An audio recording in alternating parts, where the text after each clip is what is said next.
corridor from Gastonia to Charlotte. Between 2 and 3 inches of rain have fallen. The expected rainfall rate is 2 to 3 inches in 1 hour.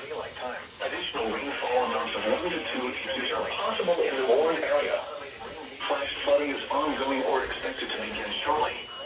Hazard: flash flooding caused by thunderstorms. Source: radar and automated gauges.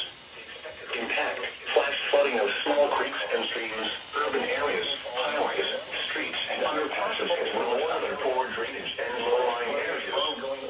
Some locations that will experience flash flooding include Gastonia, Huntersville, Central Charlotte, Southwest Charlotte, Northeast Charlotte, Northwest Charlotte, Kings Mountain, Mount Holly, Belmont, Bessemer City, South Gastonia, Dallas, Stanley, Cramerton, Lowell, Rama, McAdamville, Paul Creek, Charlotte Douglas Airport, and Lake Wiley.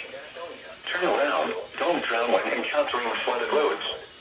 Most flood deaths occur in vehicles. Be especially cautious at night when it is harder to recognize the dangers of flooding. Be aware of your surroundings and do not drive on flooded roads.